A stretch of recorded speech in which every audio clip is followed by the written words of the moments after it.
In the event of a flat tire, first make sure you're parked on a firm, level surface, safely away from traffic. Avoid ice or slippery areas. Make sure the ignition is off, the hazard lights are on, and the parking brake is fully set. It's a good idea to block the front and rear of the tire diagonally opposite the jacking position. For example, if changing the right front tire, block the left rear tire.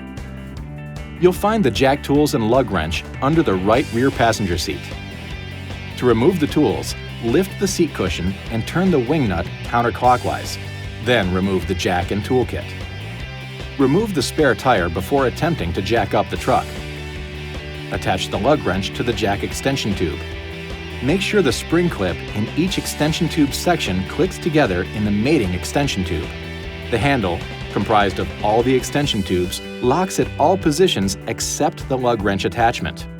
Insert the tube through the access hole between the lower tailgate and the top of the bumper and into the winch mechanism tube. Rotate the lug wrench handle counterclockwise until the spare tire is on the ground with enough cable slack that you can pull it out from under the vehicle. When the spare is clear, tilt the retainer at the end of the cable and pull it through the center of the wheel. Now loosen, but do not remove, the wheel lug nuts by turning them counterclockwise one turn while the wheel is still on the ground. Be aware that your vehicle may have locking lug nuts and require the use of an included special tool. Now, look for the proper jacking locations.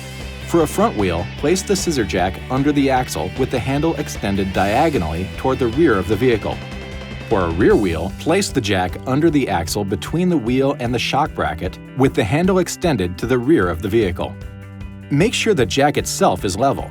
There should be no one inside the vehicle. Stay clear of the area below the vehicle when using the jack or changing a tire, and never start the engine when the vehicle is up on the jack.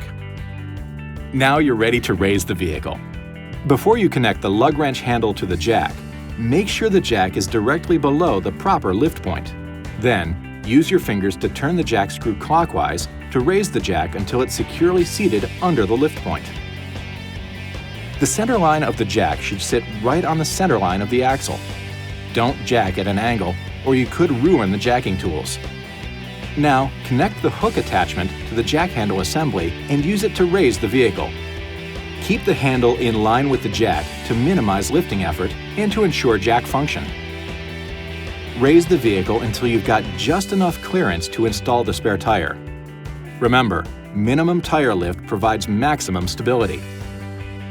Okay, now go ahead and finish removing the lug nuts and wheel. Place the spare tire on the vehicle with the valve stem facing out.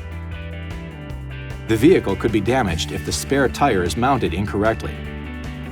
Now reinstall the lug nuts with the cone-shaped ends toward the wheel. Lightly tighten the lug nuts clockwise. Now you can lower the vehicle by turning the jack counterclockwise and remove the jack. Once on the ground, you can finish tightening the lug nuts. Alternate lug nuts until each lug nut has been tightened twice. Maximum effort should be used for the final tightening of the lug nuts. It's always a good idea to have the tightness checked with a torque wrench by an authorized dealer or at a service station. Now, winch the cable into storage position and safely stow the flat tire. Stow the jack and jack tools back under the passenger seat and you're ready to go. This video is not intended to take the place of your owner's manual. For complete details and other important safety information, please see your owner's information.